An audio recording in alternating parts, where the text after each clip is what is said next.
bisa kami serap dan bisa kami amalkan agar hidup kami bisa selaras dengan Al-Quran dan Sunnah Rasulullah Sallallahu Alaihi Wasallam.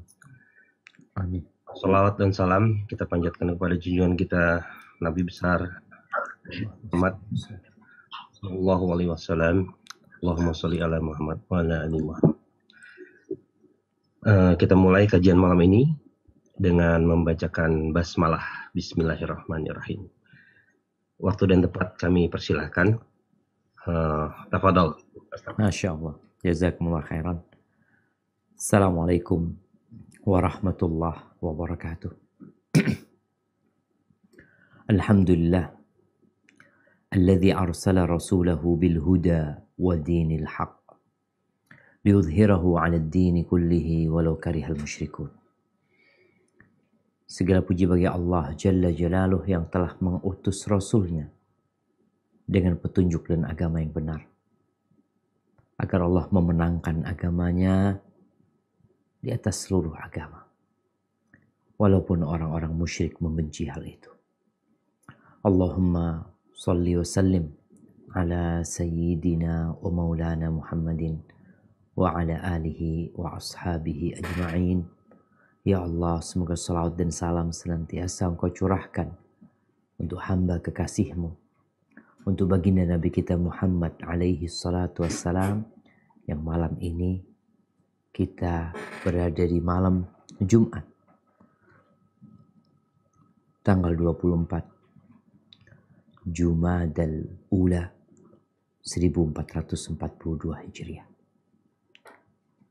Dan insya Allah kita semua tahu dengan keutamaan hari Jumat, semoga Allah membimbing kita untuk menjadikan hari ini hari yang penuh dengan berkah.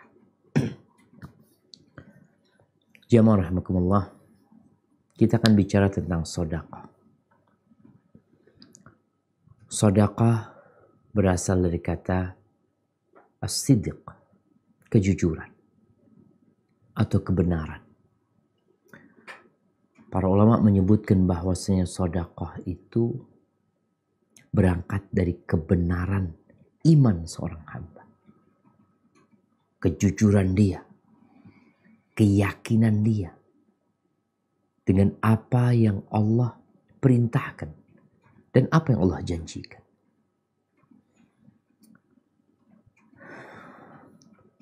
Adapun secara istilah, maka sedekah itu adalah sesuatu yang diberikan dalam rangka mendekatkan diri kepada Allah Azza wa Jalla tanpa ada paksaan. Makanya sedekah itu nggak boleh ada paksaan. Yang diberikan kepada orang yang membutuhkan dalam rangka mendekatkan diri kepada Allah Azza wa Jalla tanpa ada paksaan. Kalau bicara sedekah ya, kita akan mendapati banyak kalimat dalam Al-Quranul Karim yang maknanya sedekah. Contoh nih, di surat Al-Baqarah ayat 254. Allah Jalla Jalaluh menyebutnya dengan infak. Mereka yang menginfakkan hartanya diperintahkan untuk berinfak. Itu mengeluarkan sesuatu yang kita miliki. Tinggal sekarang kemana kita menginfakkan ini. Bisa jadi orang menginfakkan untuk membeli sesuatu keperluan dia. Tapi bisa jadi dia menginfakkan untuk membantu orang-orang yang memerlukan uluran tangan dia. Nah, coba dibaca. Surat Al-Baqarah ayat 254. Silakan Umay. Al-Baqarah 254.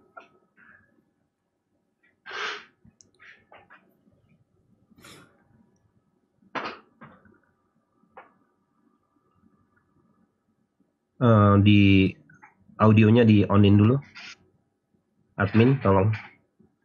Yang Akbar di onin, admin.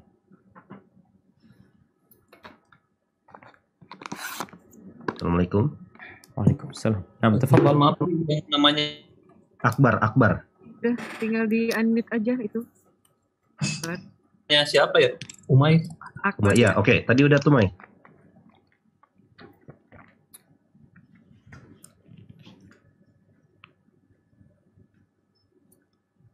Umay Ya. pakai apa? Oke. Silakan. Ya, maaf. A'udzu billahi minasyaitonir rajim. Bismillahirrahmanirrahim. Allah la ilaha Ayat 254. 254, Mai. Maaf. Itu yang di screen. Ya ayyuhalladzina amanu anfiqu mimma razaqnakum min qabl من قبل أن يأتي يوم لا بيع فيه ولا خلة ولا شفاعة والكافرون هم الظالمون.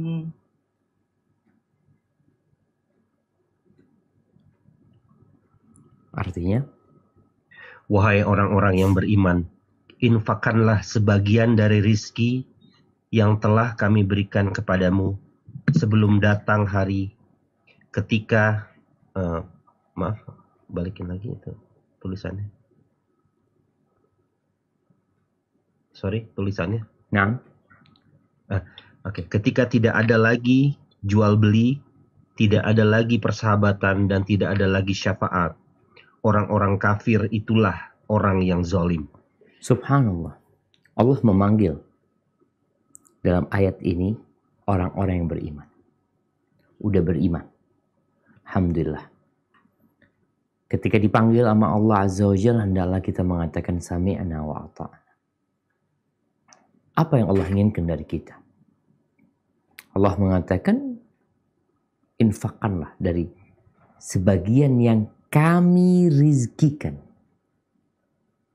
Ini menunjukkan bahwasanya yang disodakohkan, yang diinfakkan itu rizki dari Allah. Sehingga dalam Al-Quran disebutkan malullah, dari harta Allah. Allah yang kasih, Allah yang punya. Sebelum datang satu hari yang uangmu nggak akan berguna, engkau nggak bisa untuk jual beli dengan uangmu. Karena kau tinggalkan semuanya. Akan datang hari itu. Karena kalau bicara orang memiliki uang, untuk apa? Untuk membeli sesuatu. Tapi tatkala dia berangkat ke satu tempat yang uang tidak laku, maka nggak ada gunanya dia bawa duit. Ya perkawanan, persahabatan, nggak ada guna lagi. Semua orang nafsi-nafsi. Bicara syafaat, semua orang mikirin dirinya. Sebelum nanti akan ada syafaat. Tapi yang jelas, semua akan memikirkan dirinya sendiri pada hari itu. Sampai mereka tahu bahwa Allah menyelamatkan mereka dari api neraka. Kemudian sedekah ini ada dua macam.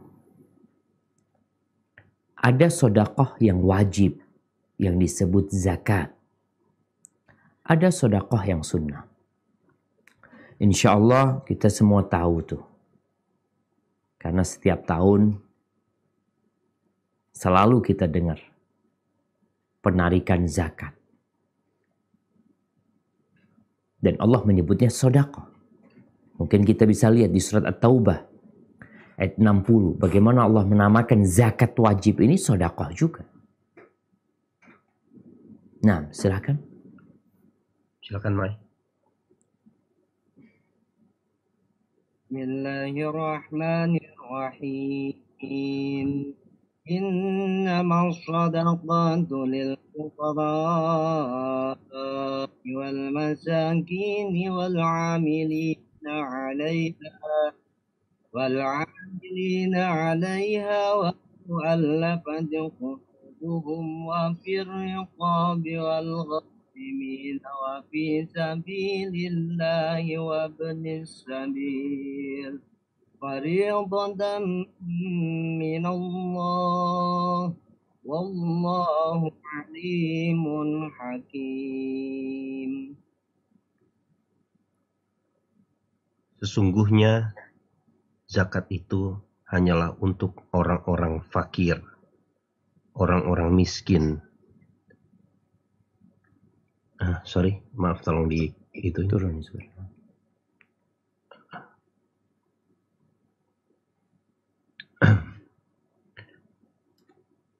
Amil zakat orang yang dilunakkan ya, nggak kebaca saya tadi, maaf. Hatinya mu'alaf untuk memerdekakan hamba sahaya, untuk membebaskan orang yang berhutang, untuk jalan Allah dan untuk orang yang sedang dalam perjalanan sebagai kewajiban dari Allah. Allah Maha mengetahui, Maha bijaksana. Barakallahu fikum. Di ayat ini Allah mengatakan innamas sadaqah. Sodakoh itu untuk siapa? Ini berbincang tentang zakat. Ada 8 golongan yang mereka berhak mendapatkan zakat. Dan kalau bicara zakat yang wajib, ya, itu ada yang berurusan dengan emas dan perak, di mana ada nisabnya, yang kewajibannya hanya setahun sekali ketika harta itu berputar dengan jumlah nisab yang sudah ditentukan. Kemudian zakat itu juga berkaitan dengan hewan-hewan ternak. Ada onta, ada sapi, ada kambing, ya. Kemudian zakat itu juga dikeluarkan dari makanan-makanan pokok. Seperti gandum, kurma. Kemudian kalau di negeri kita mungkin ada beras, ada jagung. Kemudian zakat itu juga dikeluarkan dari barang-barang dagangan yang disiapkan untuk jual beli. Di situ ada zakatnya juga. Ini bicara yang wajib. Adapun kalau yang sunnah, maka yang sunnah ini adalah sebuah anjuran sepanjang masa, tanpa ada batasan waktu tertentu, tempat tertentu, nggak ada, bebas. Engkau punya rezeki, mau dikasih banyak, mau kasih sedikit, terserah engkau. Namun ada waktu-waktu yang lebih utama. Seperti Ramadan.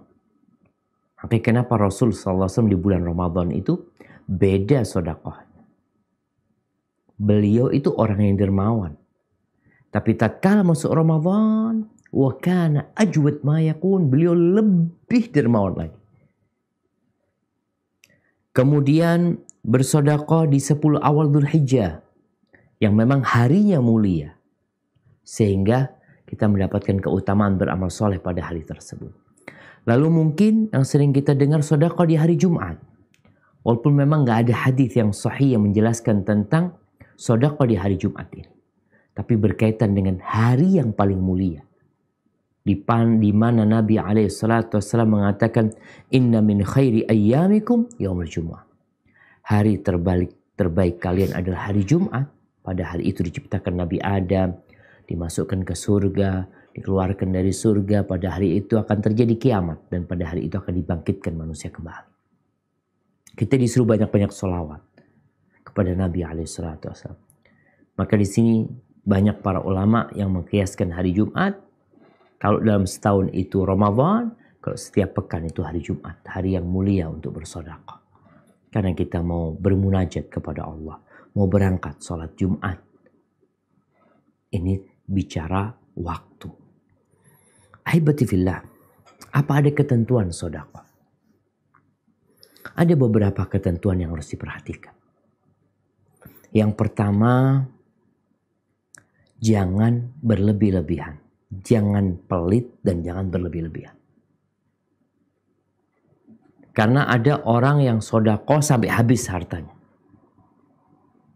Ada orang yang gak mau sedekah. Dikit sekali sedekah. Allah berfirman di surat Al-Isra ayat 29. Di surat Al-Isra ayat 29 Allah memberikan arahan. Gimana sih engkau berinfak? Bagaimana kita tatkala memiliki harta? Jangan semuanya dikasihkan dan jangan ditahan semuanya. Sebagianlah engkau keluarkan. Nah, silakan dibaca. Silakan, Mai. Bismillahirrahmanirrahim. ولا تجعل يدك مغلولة إلى عنقك ولا تبسطها كل البسط فتقعد ملوما محسورا. Maaf, terjemahannya tolong ke layar lebarin. Nah, admin tolong terjemahannya di ke layar lebarin.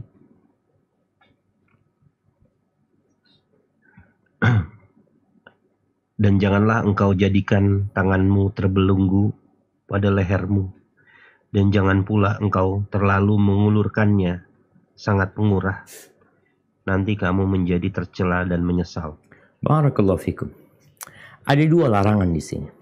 Larangan menjadikan tangan kita di leher kita terbelenggu, mau mengeluarkan uang. Dan ada yang melepas tangannya. Islam ini agama yang datang menyetabilkan kondisi manusia. Makanya kalau bicara Islam yang baik, Islam yang mana? Ya Islam yang biasa-biasa aja. Nggak usah berlebih-lebihan. Dan jangan dikurangin juga. Dalam bab sedekah, Allah menyebutkan agar kita tidak melepaskan semuanya. Terlalu pemurah. Kenapa engkau nanti menyesal? Tapi kalau engkau menjadikan tanganmu ke lehermu, terbelenggu di lehermu, engkau akan tercela. Makanya Allah ketika menyebutkan hamba-hambanya yang soleh, apa kata Allah? Walladzina idza anfaqu lam yusrifu wa lam yaqturu wa kana baina dzalika qawama. Mereka adalah orang-orang yang apabila mereka berinfak, mereka tidak berlebih-lebihan. Dan mereka juga tidak pelit. Di antara itu, di tengah-tengah. Jadi kalau bicara sedekah, jangan berlebih-lebihan dan jangan pelit. Kemudian sedekah itu boleh terang-terangan, tapi lebih baik disembunyikan. Boleh terang-terangan, tapi lebih baik disembunyikan. Artinya Allah Azza wa Jalla tidak mencela orang yang sedekah terang-terangan.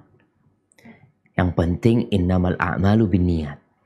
Nih di surat Al-Baqarah ayat 271 Allah benar-benar menyebutkan gak apa-apa kalian sedekah terang-terangan.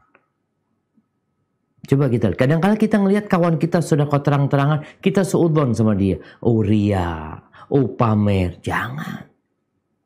Urusan dia sama Allah. Urusanmu dengan dirimu sendiri. Karena terkadang kita nggak setuju sama orang yang sedekah terang-terangan. Padahal Allah tidak mencela. Nah, silakan dibaca. Bismillahirrahmanirrahim. In tubdu sadaqati fani'imma hiya wa in tukhfuha wa tutuha al-fuqara'a fa huwa khairun lakum wa yukaffiru ankum min sayyi'atikum wallahu bima ta'maluna khabir. Jika kamu menampakkan sedekah-sedekahmu, maka itu baik. Dan jika kamu menyembunyikannya dan memberikannya kepada orang-orang fakir, maka itu lebih baik bagimu. Dan Allah akan menghapus sebagian kesalahan-kesalahanmu. Dan Allah maha teliti atas apa yang kamu kerjakan. Masya Allah, barakallahu fiikum. Ingat, Allah tidak mencela. Allah mengatakan, in tubdus sadaqat fa ni'mahi. Kalau kalian menampakkan sedekah, terang-terangan sedekah, itu baik buat kalian. Tapi kalau kalian sembunyikan, itu lebih baik.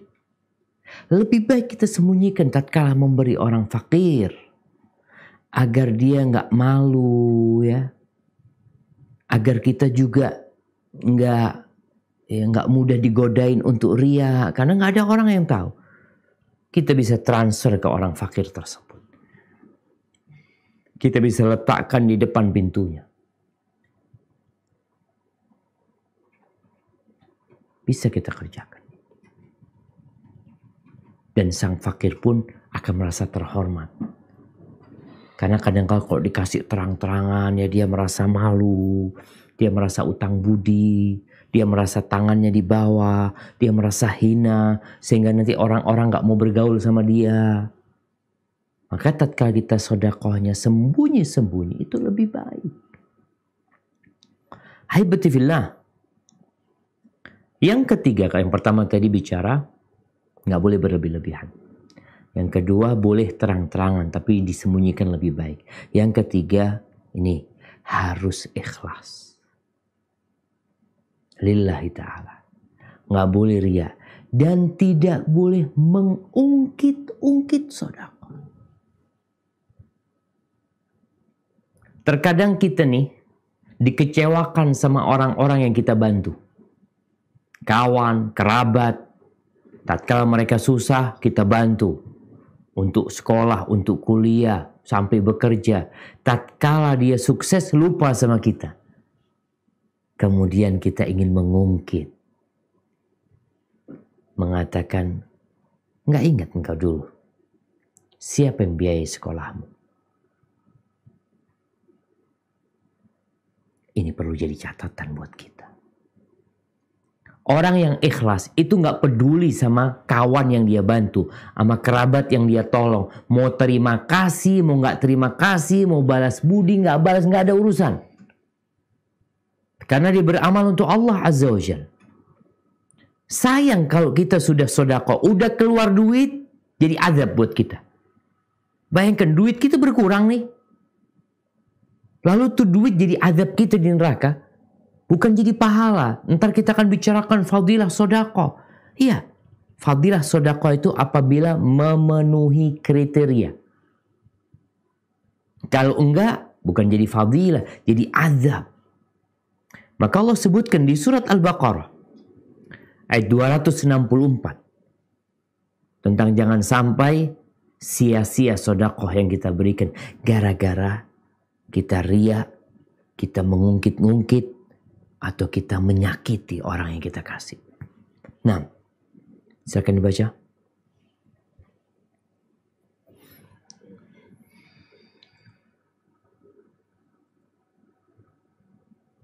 Al-Baqarah 264. Bismillahirrahmanirrahim.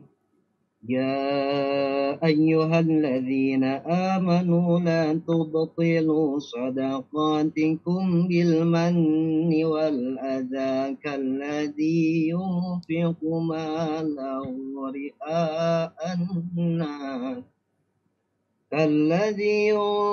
ماله رئاء الناس ولا يؤمن بالله واليوم الآخر فمثله كمثل صفوان عليه تراب فأصابه وابل فتركه صلدا لا يقدرون على شيء مما كسبوا والله لا يهدي القوم الكافرين. Wahai orang-orang yang beriman, janganlah kamu merusak sedekahmu dengan menyebut-nyebutnya dan menyakiti perasaan penerima, seperti orang yang menginfakkan hartanya karena riya, pamer kepada manusia, dan tidak beriman kepada Allah dan hari akhir. Perumpamaannya orang itu seperti batu licin yang di atasnya ada debu, kemudian batu itu ditimpa hujan lebat, maka tinggallah batu itu licin lagi. Mereka tidak memperoleh sesuatu apapun dari apa yang mereka kerjakan. Dan Allah tidak memberikan petunjuk kepada orang-orang kafir. Barakallahu fiik. Ada batu yang licin, kemudian di atasnya ada debu, ada tanah.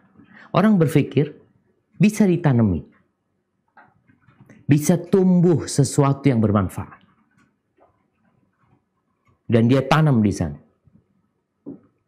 Tahu-tahu datang hujan lebat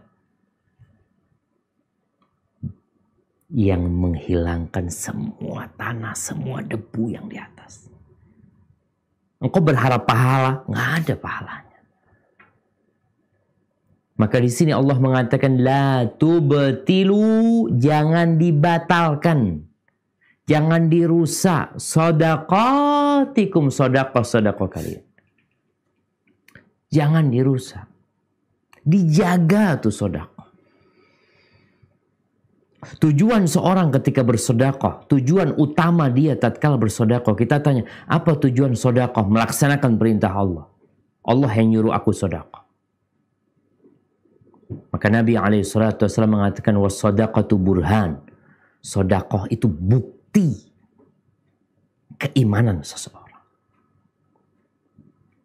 Itu tujuan pertama kita. Kita diperintahkan sami'na wa ata'na. Sebagaimana kita lihat yang namanya anak buah, itu disuruh, ya udah, dia dengerin. Ada banyak perintah Allah, salah satunya sedekah. Dan di balik sedekah itu ternyata Allah menyediakan banyak manfaat. Buat yang menerima dan buat yang memberi. Kalau buat yang menerima, sedekah itu menumbuhkan cinta. Kita tuh kalau dikasih sama orang, kita jadi cinta sama tuh orang. Bukankah umat Islam adalah umat yang saling mencintai? Umat yang satu jasad. Umat yang saling mendukung. Sedekah ini menumbuhkan cinta. Dan sedekah ini membersihkan hati orang yang nerima. Kadangkala ada perasaan hasud, ada kebencian, ada iri, ada kedengkian kepada orang-orang kaya. Tapi tatkala orang-orang kaya itu mengeluarkan sebagian hartanya kepada kita, jadi hilang tuh penyakit di hati, berganti cinta dan kasih sayang. Maka insya Allah tuh orang kaya akan dijaga sama orang-orang miskin. Akan didoakan sama orang-orang miskin. Sampai ada cerita di sebuah kampung, ada satu orang kaya yang Masya Allah.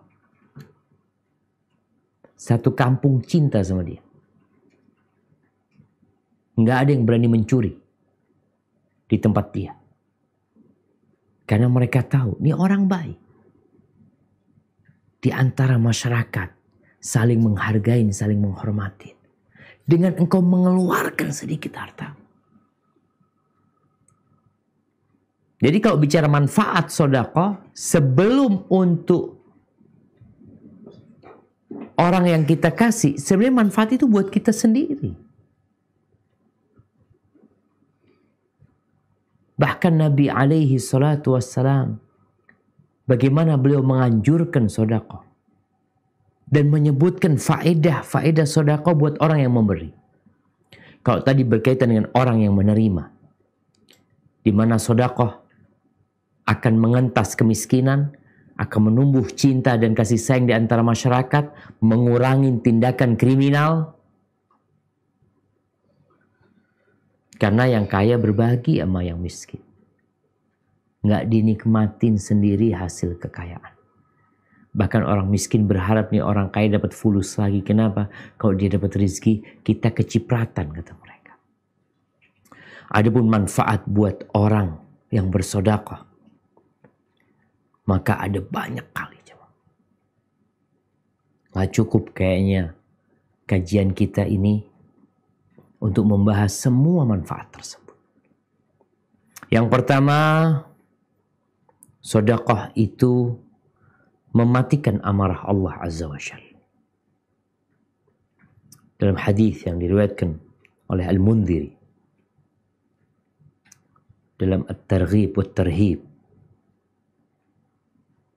Nabi alaihissalatu wassalam mengatakan, inna sadaqata sir tudfi'u ghadab ar-Rabb.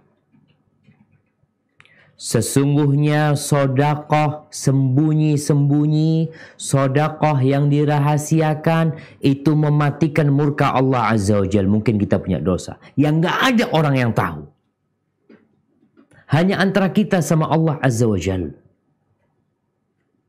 Kadang-kala ada yang bertanya, gimana Ustaz ketika Anda bertobat, sodako sembunyi-sembunyi kok. Kita nih kadang-kala kalau berbuat dosa sembunyi-sembunyi, berbuat ketaatan ingin dilihat orang. Tadi udah disampaikan bahwasanya Allah tidak melarang kok sodakoh terang-terangan. Tapi sodakoh sembunyi-sembunyi itu lebih baik. Di antara fadilahnya, keutamaannya akan mematikan murka Allah Azza wa Jalla. Gak ada orang yang tahu ketika engkau sodakoh.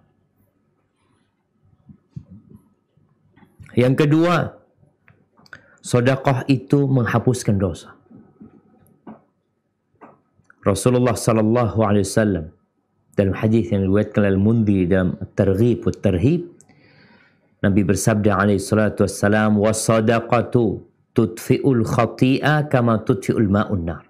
Sedekah secara umum itu mematikan panasnya dosa sebagaimana air mematikan api.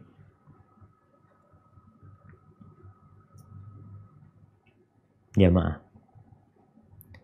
ya kita nggak pernah terlepas dari dosa. Maka sebagaimana engkau nggak pernah terlepas dari dosa, jangan terlepas dari sedekah. Ketika punya rezeki, sedekah. Yang ketiga, sedekah itu menyelamatkan dari api neraka. Menyelamatkan dari api neraka. Oh iya Ustaz, yang sedekahnya banyak lah, tapi ana yang sedikit-sedikit. Dalam hadis riwayatkan Imam Bukhari, Rasulullah sallallahu alaihi wasallam mengatakan, fattaqun nar walau bisyiqqi tamrah. Selamatkan diri kalian dari api neraka walaupun dengan setengah butir kurma. Bukan satu kurma, setengah. Kita itu nggak tahu jemaah. Jangan pernah meremehkan amal soleh. Bisa jadi sedekah kita yang banyak nggak diterima, yang sedikit malah diterima. Ketika kita benar-benar ikhlas lillahi ta'ala. Karena biasanya kalau sedekah sedikit kita nggak kepingin ada orang tahu jemaah. Artinya perasaan di diri kita itu malu kita kalau ketahuan. Momennya kita lagi mau sedekah 2.000 ya. Itu hati itu ya dilipat sama dia ya. Tapi kalau 100.000 dia dia masuk. Ingat ketentuan sedekah kita sudah bahas. Walaupun sedikit, asalkan ikhlas lillahi ta'ala. Tidak ada unsur menyakitin orang lain yang kita kasih. Engkau akan diselamatkan dari api neraka. Yang keempat, pada hari kiamat tatkala manusia dibangkitkan, mereka dalam kondisi telanjang, digiring ke padang mahsyar. Lalu matahari akan didekatkan kepada mereka. Mereka pun tenggelam dalam keringat mereka. Terus gimana? Ada orang-orang yang mendapatkan naungan pada hari kiamat. Di antaranya ada 7 orang ya. Insya Allah kita semua hafal tuh tentang 7 orang itu. Salah satunya orang yang sedekah dengan tangan kanannya, tapi tangan kirinya tidak tahu. Ini spesial nih. Tapi di hadis yang lainnya, hadis Uqbah bin Amir radhiyallahu anhu, Rasulullah sallallahu alaihi wasallam bersabda, "Kullu mri'in fi dhilli sadaqati hatta yuqda bainan nas." Semua orang itu akan berada di naungan sedekah sampai nanti persidangan diselesaikan. Ya terserah engkau. Kalau sekarang orang ingin punya rumah yang besar, di tanah yang luas, yang ada pohonan-pohonan yang besar juga, pakai AC, nikmat hidup di sana, itu rumahmu di dunia. Tapi nanti engkau dikeluarkan dari kuburan gak bawa rumah. Rumahmu engkau tinggal. Kendaraanmu engkau tinggal. Engkau akan bawa amalanmu. Disinilah sedekah. Semua orang akan berada di naungan sedekahnya. Maka seperti apa sedekahmu, seperti itu pula engkau akan mendapatkan naungan. Qala Yazid, ini perawi hadis ini mengatakan, fakana Abu Marsad. Abu Marsad ini gurunya Yazid. Dia meriwayatkan dari Abu Marsad, la yukhti'uhu yaumun illa tasaddaqa fihi bisyai. Tidak ada hari yang berlalu kecuali dia sedekah. Walau ka'kah au basalah. Walaupun yang dia sedekahkan itu kue, biskuit. Biskuit yang dia sedekahkan. Atau bawang merah. Satu bawang merah. Jadi dia selalu berusaha, nggak ada hari kecuali beliau sedekah. Ini pelajaran buat kita. Artinya antum sedekah bisa jadi antum ngantor, di jalan beli gorengan, beli roti goreng atau apa, bawa ke kantor, buka ya fadl. Tiap hari. Ana masih ingat ada seorang kawan yang beberapa kali Ana bersama dia. Setiap kita makan di restoran, subhanallah, dia itu pesan makanan. Kita makan, dia pesan 2 bungkus kata dia. Minta ini. Kalau di restoran, itu nasi dia berikan kepada tukang parkir. Dikasih. Ya dia udah makan enak. Dia berharap orang lain juga makan enak. Semua orang akan berada di naungan sedekahnya. Kemudian yang kelima, sedekah itu obat penyembuh untuk penyakit fisik. Iya. Kalau hati jelas. Ketika Allah mengatakan khudh min amwalihim shadaqatan tutahhiruhum wa tuzakkihim biha. Sedekah itu membersihkan hati, menyucikan jiwa manusia. Dan ternyata juga menyembuhkan. Rasulullah sallallahu alaihi wasallam mengatakan dawu mardakum bisadaqah. Obati orang yang sakit di antara kalian dengan sedekah. Obati. Kita itu berangkat ke dokter, berangkat ke rumah sakit, lupa bahwa sedekah ini juga penyembuh gitu loh. Penting tadi kita ikhlas. Jangan kita sedekah hanya berharap kesembuhan. Ini menjadi catatan. Jangan bersedekah hanya berharap kesembuhan. Jangan bersedekah hanya berharap dilipat gandakan di dunia. Karena dunia ini nggak ada artinya. Engkau sedekah berharap keridhaan Allah dan mendapatkan balasan di akhirat. Urusan balasan dunia ikut. Ibn Syaqiq meriwayatkan dari Abdullah bin Mubarak rahimahullahu ta'ala. Abdullah bin Mubarak salah satu ulama ahlu sunnah wal jamaah yang kaya raya. Kaya raya dia jemaah. Sedekahnya jangan ditanya. Dia pernah dari Irak sana. Iya. Dia pernah memberangkatkan jemaah haji ya. Kalau sekarang ada travel ya.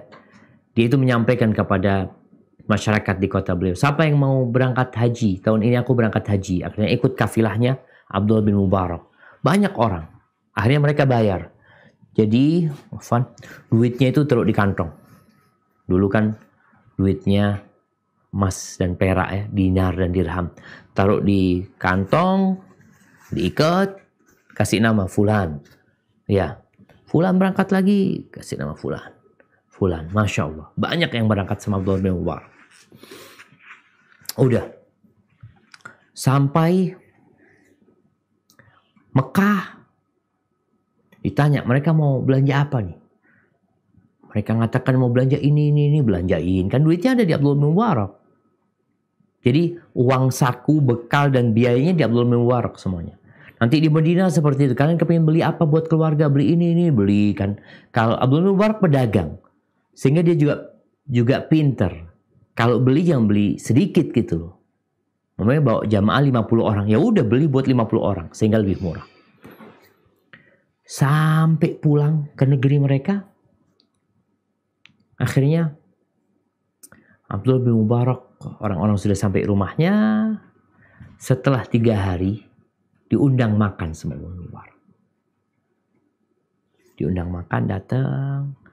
Selesai makan, dipanggil satu persatu. Fulan, ini duitnya engkau. Fulan, dibalikin duitnya semua. Rombongan jemaah haji dia, duitnya dibalikin semua.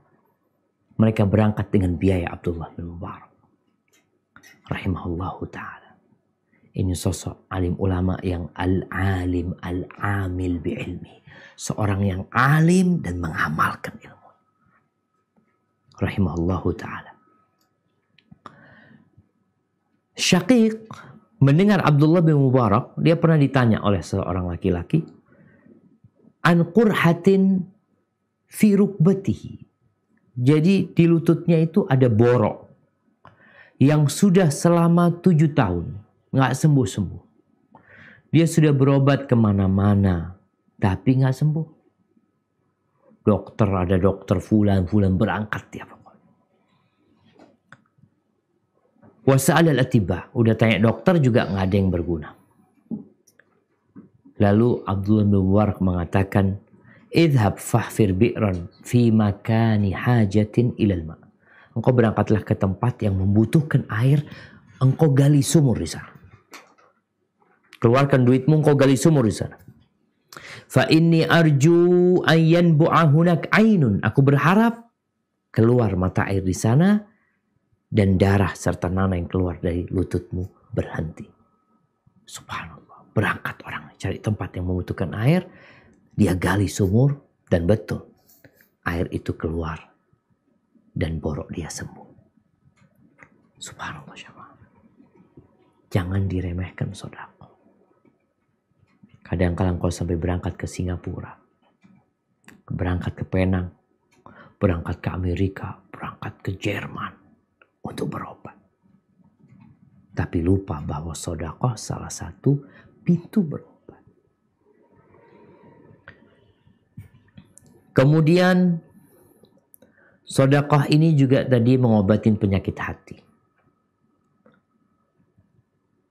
Ketika hati kita keras ya.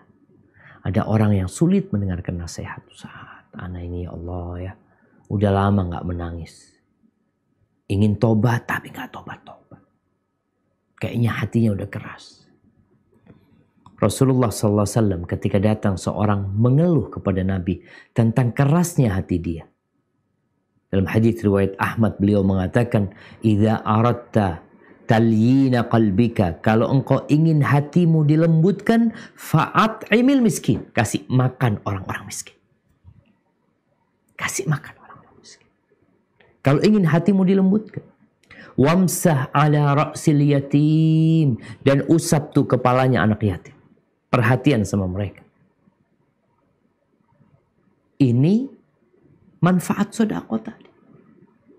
Karena orang biasanya kalau sudah sibuk dengan dunianya, hatinya itu keras. Yang ada dalam benak dia keuntungan, dan keuntungan. Nggak mau rugi. Sedekah takut rugi dia. Padahal di situ ada obat buat hati kita. Kemudian yang ketujuh, Allah itu dengan kita bersedekah menolak bala-bala yang datang. Kita nggak tahu apa yang akan terjadi sama kita. Kita ini takut sama COVID-19. Kita pakai masker. Kita menjaga jarak.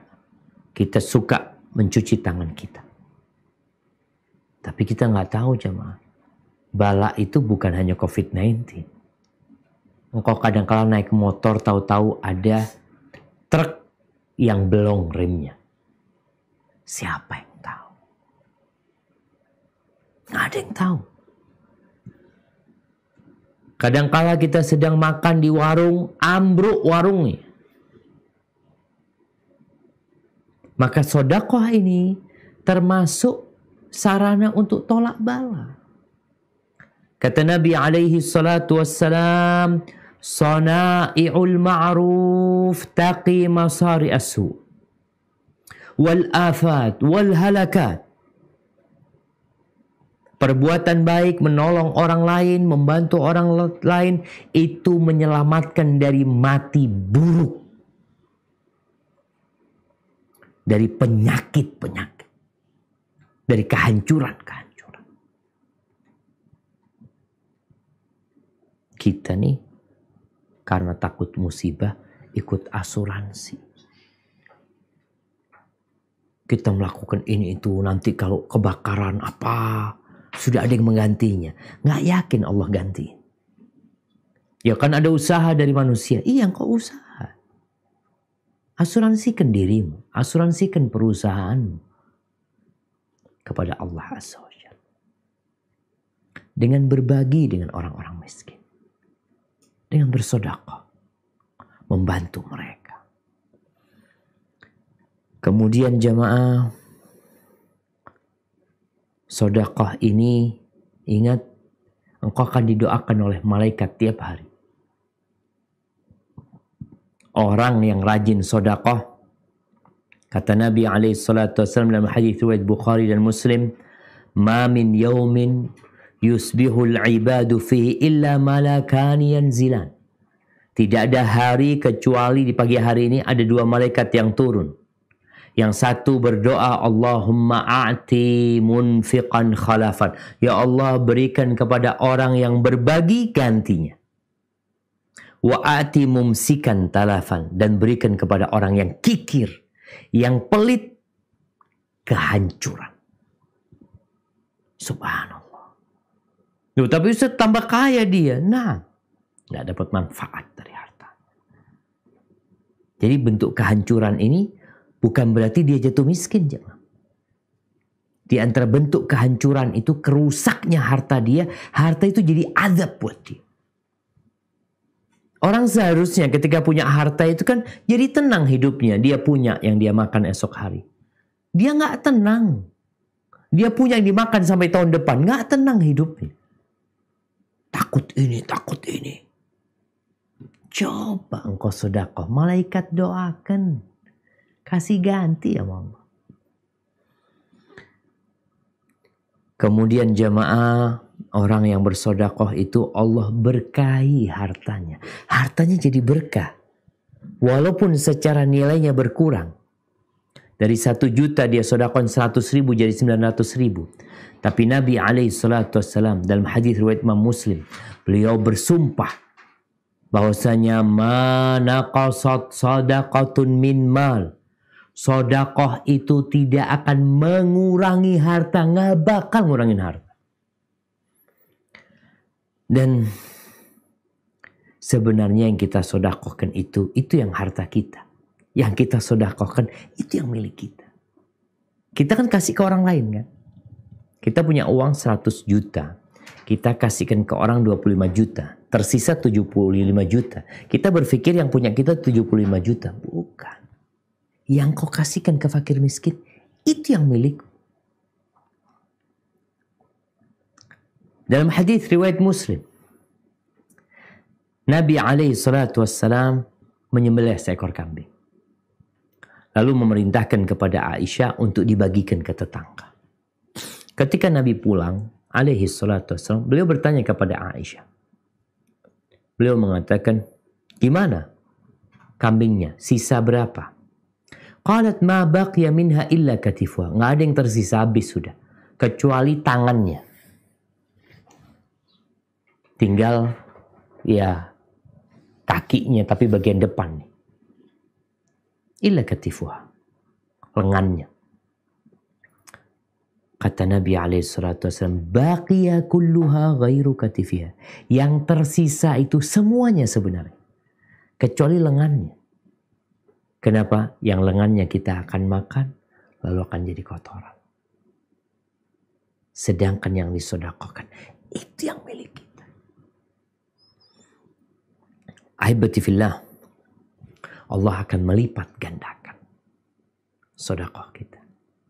Makanya kadang-kala kita nih takut mau sedekah ya. Di dalam Al-Quran Karim, Allah menggunakan beberapa metode untuk membujuk orang ini supaya mau sedekah. Udah, kalau engkau nggak mau ngasih hartamu cuma-cuma, udah Allah utang. Di surat Al-Hadid, coba kita baca surat Al-Hadid ayat 18. Nah,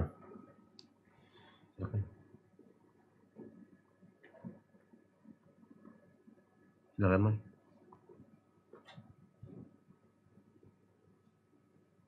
nah. Surat Al-Hadid ayat 18. Bismillahirrahmanirrahim. Innal musaddiqina wal musaddiqati wa aqradullaha qardan hasana yudha'af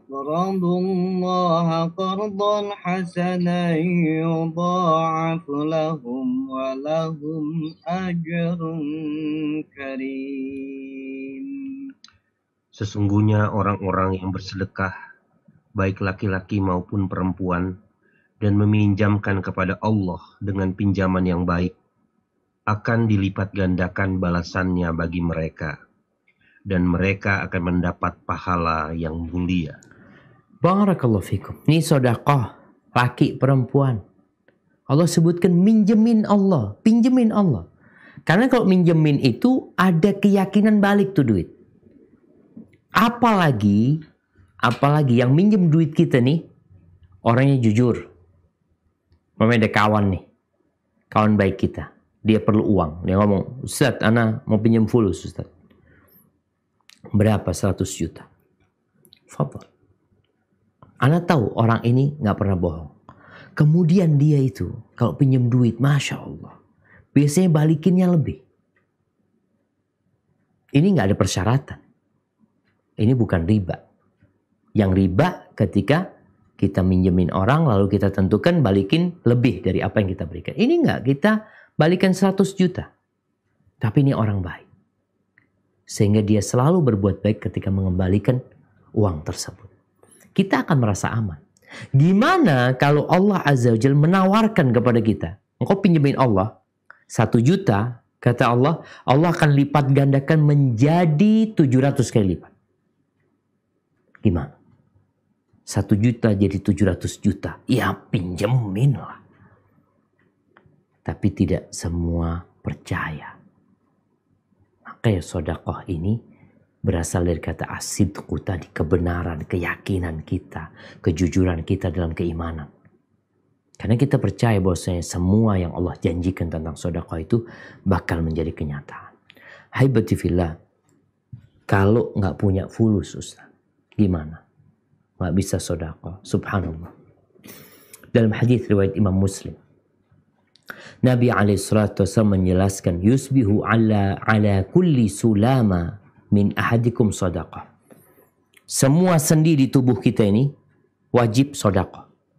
Ada sedekahnya. Jadi kita memakai tubuh kita ini, fasilitas ini Allah berikan kepada kita, ternyata bayar kita. Bayarnya dengan sedekah. Di tubuh manusia ini katanya ada 360 sendi. Berarti kita tiap hari harus sedekah 360 sedekah. Terus gimana nggak punya fulus? Kata Nabi SAW, kullu tasbihatin sedekah. Setiap tasbih itu bernilai sedekah. Tahmid sedekah. Ucapan la ilaha illallah sedekah. Ucapan Allahu Akbar sedekah. Memerintahkan kepada kebaikan, mencegah kemungkaran, itu sedekah. Dan cukup untuk membayar sedekah sendi kita itu dengan 2 rakaat salat duha. Subhanallah. Jadi kita tiap hari harus sedekah. Antum pernah naik kereta nggak bayar, diturunin antum. Ada karcisnya. Dan menggunakan tubuh kita ini ada karcisnya juga. Ada tiket yang harus kita beli dengan sedekah. Senyum sedekah. Tabassumuka fi wajhi akhika sedekah. Tidak mengganggu orang lain sedekah. Kita bisa membantu orang alhamdulillah, tapi ada orang anak nggak bisa gitu. Ya udah jangan ganggu orang lain. Itu jadi sedekah. Dan ingat, setan tidak pernah tinggal diam ketika kita hendak bersedekah. Allah berfirman di surah Al-Baqarah ayat 268.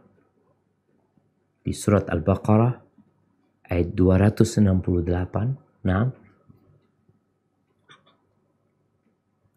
Nah, tafadhal baca. Silakan, Mai.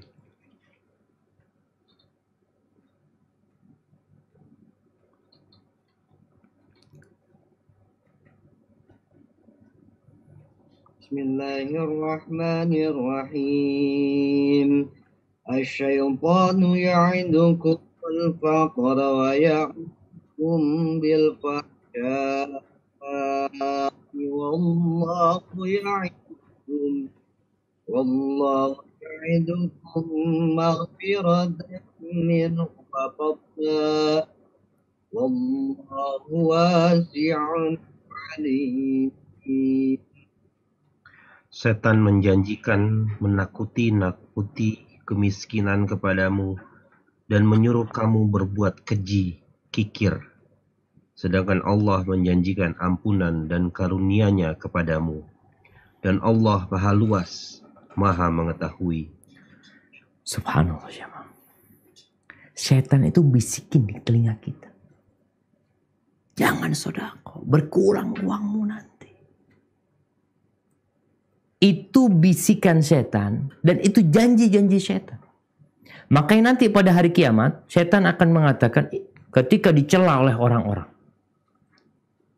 Termasuk orang-orang yang bakhil. Dia akan mencela setan. Gara-gara engkau aku gak sedekah. Mati udah hartaku kutinggalkan. Apa kata setan? Ingat, aku gak punya kekuasaan atas kalian. Aku gak bisa maksa kalian tidak sedekah. Aku hanya ngajak kalian. Dan aku gak bisa memaksa kalian untuk tidak bersedekah. Kalian sendiri yang maunya. Maka syaitan mengatakan, "Fala talumuni walumu anfusakum." Jangan celah aku, celah diri kalian sendiri. Dan Allah udah kasih bocoran. Bahwasanya syaitan ini menakut-nakuti dengan kefakiran, kekurangan harta, ini itu, nyuruh kita pelit, kikir. Wallah, sedangkan Allah menjanjikan engkau akan diampuni loh dosamu. Engkau sedekah diampuni dosamu. Engkau sedekah dikasih ganti sama Allah Azza wa Jalla. Tapi kita lebih percaya sama bisikan syaitan daripada penjelasan Allah Azza wa Jalla. Ahibati fillah. Kalau bicara sedekah yang paling mulia itu sedekah ketika kita masih muda. Ketika sehat. Ketika kita masih punya angan-angan panjang. Tapi kalau antum sudah udah tua, udah sakit-sakitan, ya sedekah ini ya dapat pahala, tapi tidak seperti orang yang sedekah ketika dia muda, sehat, masih berharap umur panjang. Hadza wallahu a'lam bishawab. Ya, masih banyak sebenarnya pembahasan tentang sedekah, mungkin bisa dilanjutkan di sesi tanya jawab. Nah, Anda persilahkan. Masya Allah. Segitu banyak manfaat yang bisa kita dapatkan dengan bersedekah. Semoga bisa memotivasi kita untuk terus tiap hari bersedekah. Insya Allah. Masya Allah. Oke, kita langsung ke pertanyaan. Belum ada, silakan yang mau nanya langsung diketik aja. Mungkin pertanyaan pertama, Juragan mau nanya duluan? Okay. Belum. Oke, kalau gitu dari saya dulu. Kalau saya, Pak Ustadz mau nanya ini, kalau bersedekah membantu orang lain itu, apakah benar kita lebih mendahulukan orang-orang yang terdekat gitu, seperti saudara-saudara atau keluarga-keluarga terdekat, teman-teman terdekat, daripada orang-orang yang kita nggak kenal gitu. Itu yang pertama. Terus yang kedua, bolehkah kita menolak membantu orang ketika kita tahu bahwa orang itu mungkin suka bermaksiat? Maksudnya uang yang akan kita kasih ada kemungkinan akan dipakai untuk maksiat. Boleh nggak kita menolaknya? Itu aja sih. Nah, Masya Allah. Barakallahu fikum. Nah, jemaah. Ini yang belum dibahas sebenarnya tadi. Tentang siapa yang paling berhak mendapatkan sedekah kita. Yang pertama, jangan sampai kita sedekah membantu orang lain, ternyata keluarga kita belum tercukupi. Jadi kalau bicara kita punya uang, ingat engkau punya kewajiban. Jadi kalau bicara yang wajib dengan yang sunnah, tentunya yang wajib lebih utama. Rasulullah SAW, beliau pernah menyampaikan tentang orang ini yang punya uang 4 dinar. Nabi mengatakan kepada dia, 1 dinar yang kau berikan kepada orang miskin. 1 dinar yang kau berikan kepada budak, untuk membebaskan budak. 1 dinar yang engkau infakkan untuk jihad fisabilillah. Dan 1 dinar yang kau berikan kepada keluargamu yang paling banyak pahalanya yang engkau berikan kepada keluarga. Karena ada orang yang berpikir membantu orang lain, keluarga sendiri terlantar. Setelah keluarga yang dalam rumah kita, siapa? Maka kerabat kita. Kenapa Nabi SAW menyebutkan sedekah kepada orang miskin, ya sedekah aja pahalanya. Tapi sedekah kepada kerabat kita yang membutuhkan, kita dapat pahala 2. Pahala sedekah itu sendiri, yang kedua pahala silaturahim. Jadi silaturahim itu bukan berkunjung ya, tapi berbuat baik kepada kerabat kita. Maka kalau ditanya siapa yang paling berhak, yang pertama orang-orang yang menjadi tanggung jawab kita, orang tua kita, keluarga kita, anak-anak kita. Setelah itu baru keponakan kita, paman kita, kakak beradik kita bantuin mereka. Sebelum kita berikan kepada orang lain. Jadi seperti itu. Ketika ada sahabat Nabi yang bernama Abu Talha, dia mendengar Allah berfirman, "Lan tanalul birra hatta tunfiqu mimma tuhibbun." Kalian tidak akan mencapai tingkat bir, kebajikan, sampai kalian menginfakkan dari apa yang kalian cintai. Ini sahabat datang menjumpai Nabi SAW. Lalu beliau mengatakan, sesungguhnya harta yang paling aku cintai adalah biruha. Ada satu kebun kurma isinya ratusan pohon kurma. Ada mata airnya di sana. Maka sahabat ini mengatakan, ya Rasulullah, aku minta engkau lah yang membagikan sedekahnya. Terserah engkau mau ditaruh di mana. Apa kata Nabi SAW? Ara an taj'alaha fil aqrabin. Aku berpendapat engkau bagikan kepada kerabat-kerabat.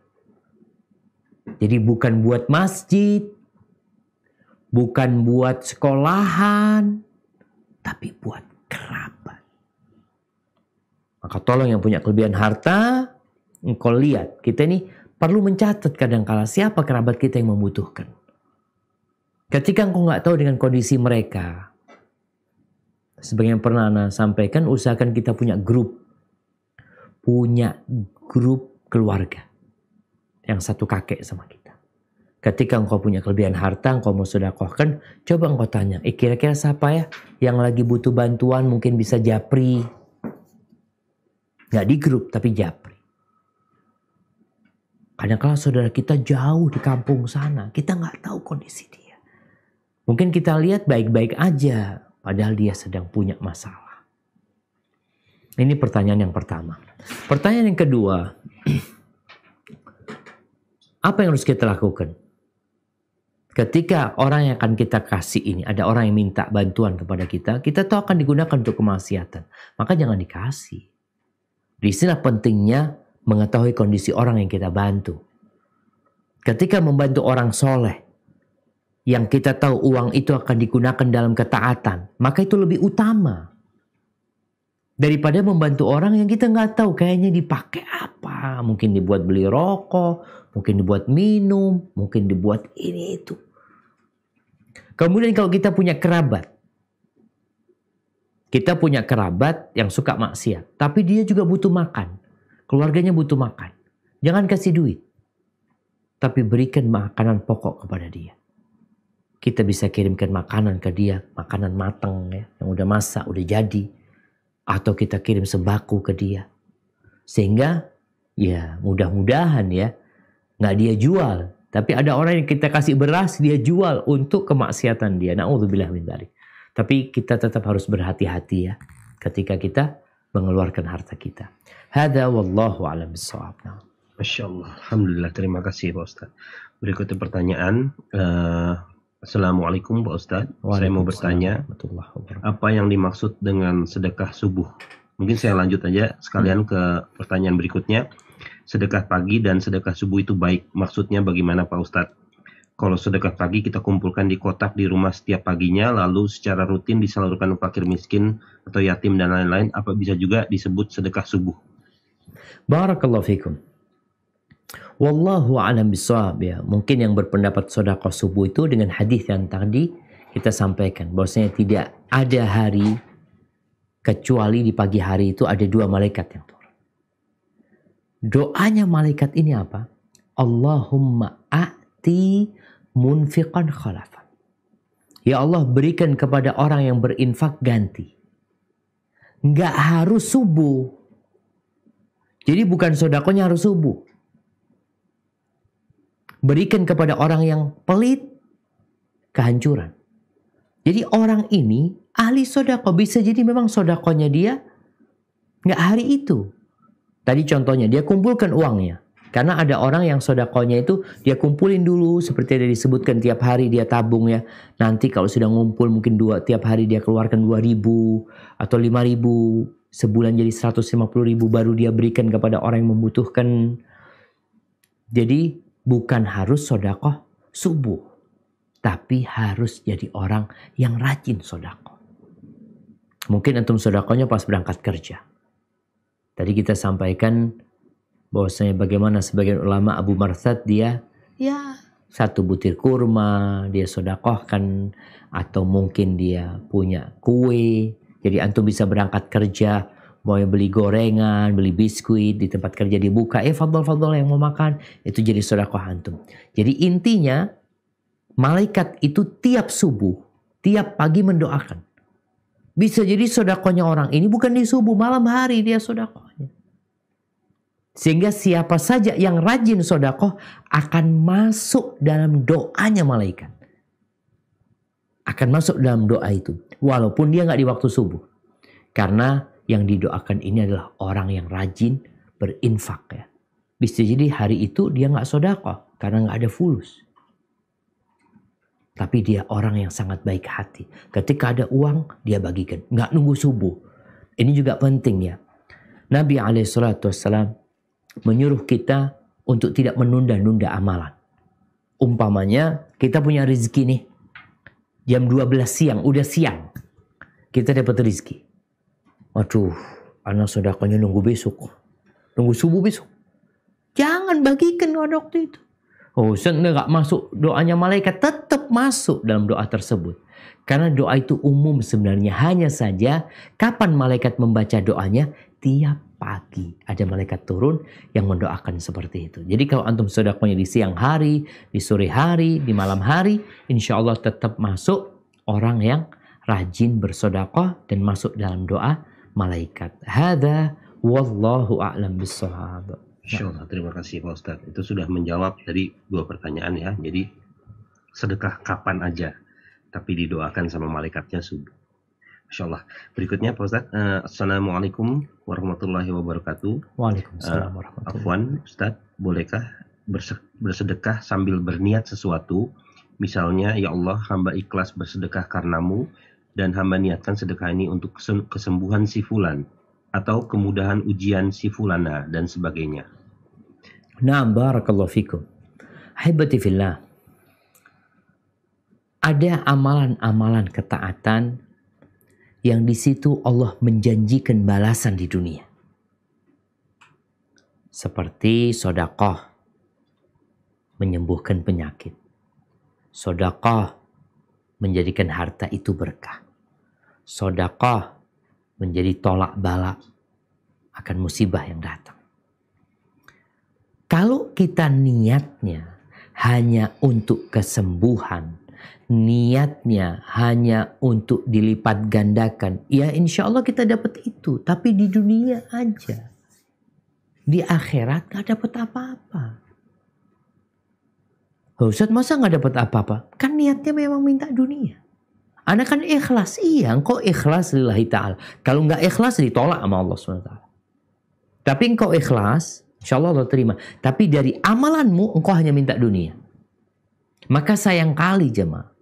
Kalau kita bersodakoh, tadi nggak apa-apa kita bersodakoh dengan harapan fulan disembuhkan, dikasih berkah di rezeki kita, dijaga di keluarga kita. Tapi niatnya bukan itu. Niatnya tetap berharap berkah di akhirat nanti. Yang dunia ini insya Allah ikut gitu. Para ulama membagi ya. Yang pertama ada orang yang beramal memang benar-benar untuk akhirat dia. Full dia akan mendapatkan pahala. Yang kedua ada orang yang memang beramal untuk dunia. Ya udah kalau dia dapat, udah itu yang dia pinta. Tapi ada orang yang beramal minta akhirat dan minta dunia. Tentunya nggak seperti yang pertama, full dia akan dapat di akhirat. Karena dia sudah minta bagian dia di dunia sebagiannya. Jadi sebenarnya ketika kita sedekah, dalam hati berharap ya kita insya Allah diselamatkan dari api neraka, diampuni dosa-dosa kita sama Allah, dan semoga hajat kita dikabulkan sama Allah. Nggak ada masalah sebenarnya. Cuma tetap harus niatnya lillahi ta'ala dan berharap akhirat kita. Jadi kalau tadi umpamanya disebutkan sedekah supaya fulan disembuhkan, supaya hajatnya fulan dimudahkan, supaya fulan lulus kuliah. Kalau cuma itu, ya cuma itu yang kita dapatkan. Akhirat nggak dapat apa-apa. Soalnya kita nggak minta akhirat. Hadza wallahu a'lam bishawab. Terima kasih Pak Ustadz. Oke, berikutnya Bismillahirrahmanirrahim. Izin bertanya Pak Ustadz, saya pernah dengar seandainya mayit dihidupkan kembali walaupun semenit, maka yang utama dia ingin sekali itu bersedekah. Artinya pertanyaan saya, apakah orang yang sudah meninggal tidak bisa disedekahkan harta peninggalannya untuk diniatkan pahalanya untuk orang yang meninggal tersebut? Makasih Pak Ustadz. Masya Allah. Nah, barakallahu fiik jamaah. Iya. Yang diinginkan oleh orang yang kerja, yang capek ngumpulkan harta, atau mati belum sedekah. Apa yang dia inginkan? Dia ingin dimundurkan umurnya tadi semenit. Fa'asaddaqa wa akum minas salih. Aku ingin sedekah. Aku ingin jadi orang-orang soleh. Tapi dia nggak bisa bersedekah. Sedangkan Nabi menyebutkan sedekah yang paling mulia itu adalah tatkala engkau sehat. Engkau cinta sama itu harta. Engkau berharap hidupmu masih panjang. Engkau masih merajut mimpi untuk kehidupan dunia. Tapi engkau sedekah. Itu yang lebih utama. Tapi jangan sampai engkau sedekah ketika sudah sakit-sakitan mau mati baru sedekah. Nilai pahalanya jauh berbeda. Niat dan kondisi orang ini menentukan. Oleh karena itu ada orang yang sedekah 1 dinar bisa mengalahkan orang yang sedekahnya 100 dinar. Sedekah 1 dinar mengalahkan yang sedekahnya 100 dinar. Kenapa? Yang 1 dinar ini kata Nabi alaihissalam dia hanya memiliki 2 dinar. Dia keluarkan 1. Separuh hartanya dia keluarkan. Yang sedekah 100 dinar, hartanya banyak, dia ambil secuil. 100 dinar itu sedikit buat dia. Jadi kondisi ini juga menentukan besarnya pahala nantinya. Terus bisa nggak sedekah buat orang yang mati? Bisa. Tapi pahalanya beda. Ketika Sa'ad bin Ubadah bertanya kepada Nabi alaihissalam bahwasanya ibunya meninggal dunia dan belum sempat berwasiat. Afayanfa'uha idza tasaddaqtu anha? Apakah bermanfaat buat dia kalau aku sedekah buat dia? Kata Nabi alaihissalam, "Na'am, tasaddaq anha." Silakan kau sedekah buat dia. Boleh. Tapi pahalanya berbeda. Kenapa? Karena orang tua kita, mamanya kerabat kita, dia nggak mau sedekah. Kita yang sedekahin dia. Ya mudah-mudahan dia dapat pahala, diampuni dosa-dosanya, tapi sekali lagi nilainya di sisi Allah nggak sama. Yang hidup aja nggak sama. Nah orang yang hidup nggak sama, yang sehat sama orang yang sakit ketika sedekah pahalanya berbeda. Apalagi yang sudah mati dia. Hadza wallahu a'lam bishawab. Terima kasih Pak Ustadz. Berarti pertanyaan yang dari Mbak Heni tentang bolehkah sedekah untuk orang tua sudah terjawab. Oke, Pak Ustadz, ini ada pertanyaan yang di luar dari materi. Nggak apa-apa ya Pak Ustadz? Fadhal. Nah. Assalamualaikum warahmatullahi wabarakatuh Pak Ustadz. Semoga Pak Ustadz selalu dalam lindungan dan keberkahan Allah. Amin. Amin. Mohon waktunya untuk bertanya. Kakak saya wanita, usianya 43 tahun, sudah hidup menjanda selama 8 tahun. Saat ini kakak saya sedang ta'aruf dengan seorang ikhwan. Sudah rutin istikharah dan mendapatkan kecondongan hati. Ikhwan ini sudah menemui abang laki-laki kami dan menyatakan keseriusannya. Saat ini kakak saya ada kendala dari ibu kandung kami. Ibu kami tidak setuju hubungan ini karena ikhwan ini bertato dan secara fisik dirasa kurang sesuai dengan kakak saya. Sebagai informasi tambahan, ikhwan ini sudah beberapa tahun belakangan berhijrah dan bertobat. Selama ta'aruf, kakak saya melihat dia baik agama dan akhlaknya.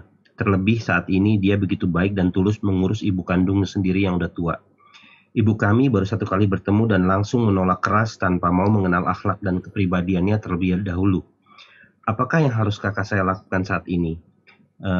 Di lain hal, kakak saya tidak mau menyakiti hati ibu kami karena beliau satu-satunya orang tua kami saat ini. Ayah kami sudah meninggal. Jadi bagaimanakah cara meluluhkan hati ibu agar dilembutkan hatinya untuk merestui? Mengingat usia kakak saya sudah tidak muda lagi. Jazakallah khairan Pak Ustadz. Masya Allah, barakallahu fikum. Ya, kalau alasan ibu tadi menolak sebenarnya karena cinta sama kakak. Ya secara zahir ya, bukan takut kehilangan kakak. Karena kadangkala, kalau tadi disebutkan kakak ini yang merawat ibu, kadangkala ibu takut juga ketika si putrinya menikah, dia akan sibuk sama suaminya, sehingga lupa sama ibunya. Kadangkala itu juga yang menjadi alasan. Kalau sekarang bagaimana caranya? Apabila benar yang disebutkan, bahwasanya ikhwan tersebut adalah anak yang sudah hijrah. Memang dia pernah memiliki masa lalu yang kelam. Itu mungkin yang perlu disampaikan kepada ibu. Secara umum yang jadi wali itu bukan ibu. Siapa yang jadi wali? Kakak. Dia yang berhak menikahkan. Tapi kan sang kakak alhamdulillah dia mengerti. Dia takut menyakiti hati ibu. Bagaimana sekarang caranya? Ya perbanyak sholat ya. Minta sama ibu juga. Ibu, kakak ini udah sholat istikharah. Ibu coba sholat istikharah juga. Minta pilihan dari Allah Subhanahu wa ta'ala. Karena bisa jadi yang kita benci itu baik buat kita. Dan boleh jadi yang kita suka itu buruk buat kita. Sehingga kalau memang nggak mau dengar dari sang anak, mungkin perlu bantuan saudaranya ibu, kerabatnya ibu, ya, untuk memahamkan kondisi ikhwan ini tidak seperti yang disangka ibu. Makanya mungkin ikhwan itu perlu datang lagi, ya, perlu dia menunjukkan dirinya kepada ibu. Kemudian mungkin kita minta kepada ibu, oke lah bu, gimana kalau kita cari tahu tentang itu ikhwan. Karena kadang-kala ada orang yang nampaknya baik ketika datang ke rumah calon mertua. Tapi di balik itu ternyata dia serigala berbulu domba. Ini yang kadang-kala terjadi. Maka sekarang bagaimana mengajak ibu? Yang pertama sholat istikharah. Yang kedua mengajak ibu untuk mencari tahu tentang dia. Kalau nanti benar yang ibu khawatirkan, ya sudah bu, kita batalin. Jadi ibu tetap dikasih harapan. Karena prasangka ibu bisa jadi benar, bisa jadi salah gitu loh. Tapi kita tetap menghargai ibu. Kalau memang yang ibu sangkakan itu benar, ya udah jangan, kasihan sama kakak nantinya. Jadi intinya kalau dia orang soleh, orang baik, Nabi alaihissalatu wasallam melarang kita menolaknya. Bahkan Nabi mengatakan, "Idza atakum man tardawna dinahu wa khuluquhu fa'ankihu." Kalau datang kepada kalian seorang laki-laki yang kalian ridhoi agama dan akhlaknya, nikahkan dia. Ini perintah Nabi SAW. Wa illa, kalau kalian tidak menikahkan, akan terjadi fitnah dan kerusakan yang besar di muka bumi. Jadi ditakutkan nanti, jadi rusak ketika orang yang baik-baik ditolak. Hadza wallahu a'lam bishawab. Insyaallah, terima kasih Pak Ustaz. Oke, mungkin kita balik lagi ke soal sedekah. Masih ada waktu ya Pak Ustaz ya, 10 menit lagi ya. Nah. Mungkin yang mau tanya silakan aja. Mungkin sambil menunggu saya yang mau nanya deh. Pak Ustaz, saya mau nanyanya niat sebelum bersedekah itu kan lillahi ta'ala. Kalau saya biasanya sih nggak menyebutkan mau apa karena saya percaya Allah pasti akan memberikan yang terbaik gitu. Jadi saya cuma niat lillahi ta'ala mau bersedekah, minta keridhaan Allah. Apakah bagusnya seperti itu atau bagusnya tuh ada niat yang lebih baik dari itu? Masya Allah. Naam jamaah. Iya. Innamal a'malu binniyat. Amalan itu tergantung niatnya. Makanya kita ini perlu belajar berniat. Sebelum beramal kita perlu mengkaji yang namanya fiqhun niyat. Fikih niat. Karena satu amalan bisa mendapatkan pahala yang besar kalau niatnya besar. Kita contohkan nih, orang berangkat ke masjid. Dia masuk ke masjid sebelum adzan atau sebelum sholat subuh. Dia masuk ke masjid. Kadangkala orang niatnya tahiyatul masjid doang. Ya udah, dia cuma dapat pahala tahiyatul masjid. Dan bisa jadi niatnya tahiyatul masjid. Niatnya qobliyah subuh. Niatnya sholat wudhu, sunnah wudhu. 3 sholat, amalannya 1. Ini niat. Tadi tatkala kita menyampaikan tentang fadilah dari sedekah ini, itu seharusnya menjadi salah satu niat kita. Apa niatnya? Ana niatnya supaya diampuni dosa ana. Ana niatnya supaya Allah gak murka sama ana. Ana niatnya supaya diselamatkan dari api neraka. Jadi itu yang akan membuat kita lebih senang lagi sedekah. Kalau enggak, nunggu punya hajat kita baru sedekah. Ya kita mikir, nah alhamdulillah urusan lancar semua, nggak sedekah kita. Tapi tatkala kita mempelajari ternyata niat sedekah itu tadi menghapuskan dosa, menyelamatkan dari api neraka, mematikan murka Allah Azza wa Jal, kemudian menjauhkan kita dari bala dan musibah, membersihkan hati kita, melembutkan hati kita, menjadikan kita orang baik. Membuat masyarakat semakin mencintai dan menyayangi. Jadi bukan hajat pribadi kita aja. Kalau kita mintanya dunia tadi, kita dapat dunia, akhirat nggak dapat apa-apa. Karena lagi punya hajat.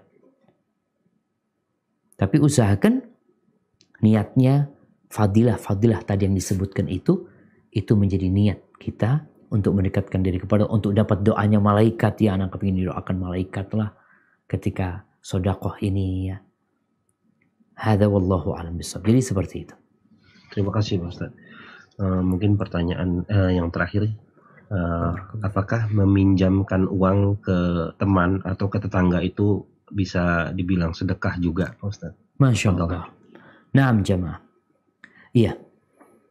Sebagian sahabat Nabi itu, dia lebih suka meminjamkan uang daripada bersedekah. Kenapa?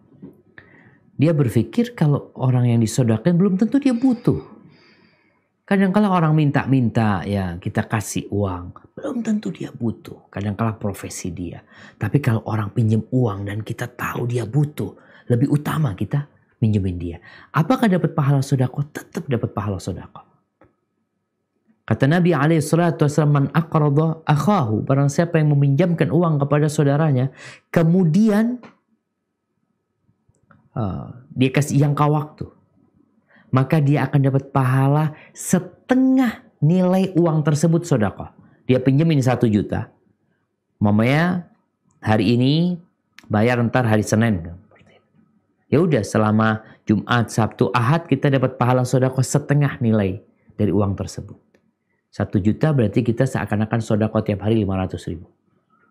Tapi kalau jatuh tempo, kemudian dia belum bisa bayar dan kita kasih tempo tambahan, kita seakan-akan full sedekah.